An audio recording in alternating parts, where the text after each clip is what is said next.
Imaginez une boîte silencieuse posée dans votre cuisine, capable de transformer un plat glacé en repas chauffé en moins de 2 minutes. Pas de flamme, juste un léger bourdonnement, et soudain, la chaleur apparaît. Pourtant, derrière cette porte vitrée se cache un phénomène invisible, puissant, presque violent.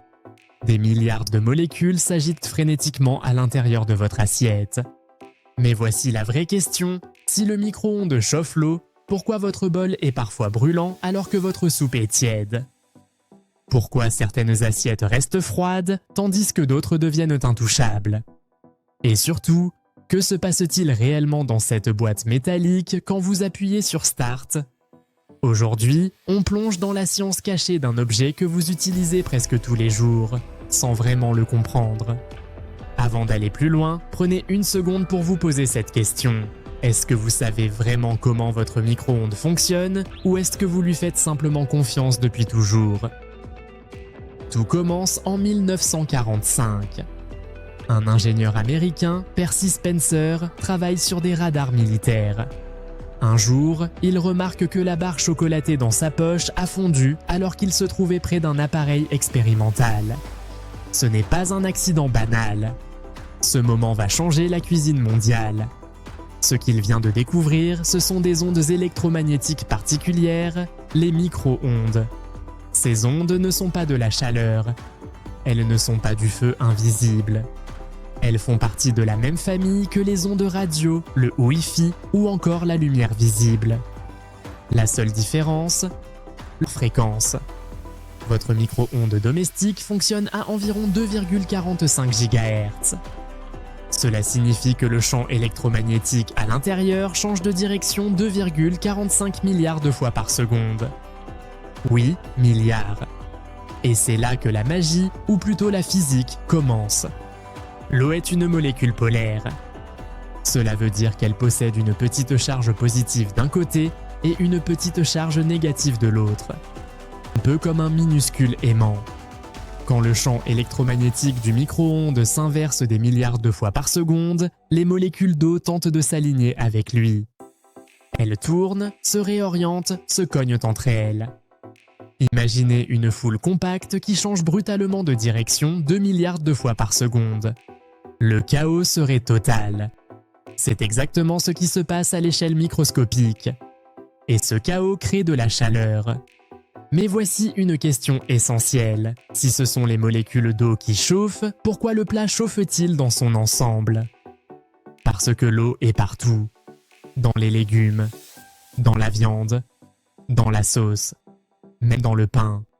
Lorsque l'eau s'agite, elle transfère son énergie aux molécules voisines. La chaleur se propage par conduction.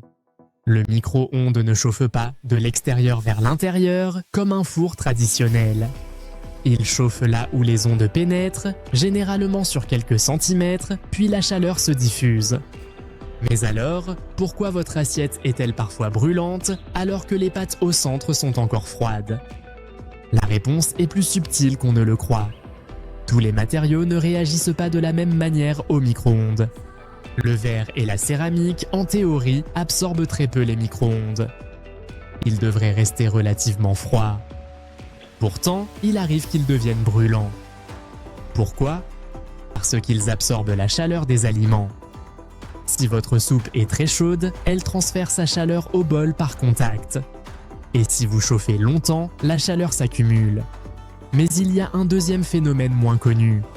Certains matériaux contiennent des traces d'humidité ou d'impureté. Ces petites quantités d'eau peuvent absorber les micro-ondes. Résultat, le récipient chauffe directement. Deux assiettes identiques peuvent se comporter différemment selon leur composition. Et maintenant, posez-vous cette question. Pourquoi le métal provoque-t-il des étincelles? Le métal contient des électrons libres. Les micro-ondes mettent ces électrons en mouvement. Si le métal présente des bords fins ou pointus, la concentration de charge peut devenir extrêmement élevée à ces endroits précis. L'air s'ionise. Une étincelle apparaît. Ce n'est pas le micro-ondes qui explose. C'est un phénomène électrique intense et localisé. Mais ce n'est pas tout. À l'intérieur du micro-ondes, les ondes ne se répartissent pas uniformément. Elles rebondissent sur les parois métalliques. Elles interfèrent entre elles. Elles créent des zones où l'énergie est intense et d'autres où elle est plus faible. C'est pour cela que votre plat n'est pas chauffé uniformément. Le plateau tournant n'est pas là pour faire joli. Il déplace les aliments à travers différentes zones d'intensité. Sans rotation, certaines parties resteraient froides. Et si vous pensez que le micro-ondes chauffe de l'intérieur vers l'extérieur, détrompez-vous. Les ondes pénètrent seulement sur une profondeur limitée, souvent 2 à 3 cm selon l'aliment. Ensuite, la chaleur doit voyager vers le centre. C'est pour cela qu'un gros morceau de viande peut être brûlant à l'extérieur et encore froid à cœur. Maintenant, imaginez la scène à l'échelle microscopique. Des milliards de molécules d'eau qui vibrent frénétiquement. Des protéines qui commencent à se déplier sous l'effet de la chaleur. Des graisses qui fondent. Des bulles de vapeur qui se forment soudainement. C'est là qu'intervient un phénomène fascinant, la surchauffe. Vous avez peut-être déjà chauffé de l'eau au micro-ondes, puis vu le liquide entrer en éruption au moment d'y plonger une cuillère. Ce n'est pas de la magie. L'eau peut passer 100 degrés sans bouillir si elle ne contient pas de point de nucléation, pas de petites bulles ou d'irrégularités pour déclencher l'ébullition. Au moindre choc, l'énergie se libère brutalement. Invisible, silencieux, potentiellement dangereux. Mais revenons à notre question centrale. Pourquoi certains récipients restent froids alors que d'autres brûlent? La réponse complète tient en 3 facteurs. La composition du matériau, sa capacité à absorber indirectement la chaleur des aliments et la distribution inégale des ondes dans la cavité. Un plat en plastique fin peut sembler froid simplement parce qu'il est un mauvais conducteur thermique. Il ne retient pas la chaleur. A l'inverse, une céramique épaisse accumule l'énergie et la conserve longtemps. Et maintenant, imaginez que vous ouvrez la porte du micro-ondes. Vous voyez la lumière s'éteindre. Mais pourquoi les ondes ne s'échappent-elles pas? Regardez la grille métallique sur la vitre. Les trous sont plus petits que la longueur d'onde des micro-ondes. Les ondes ne peuvent pas passer.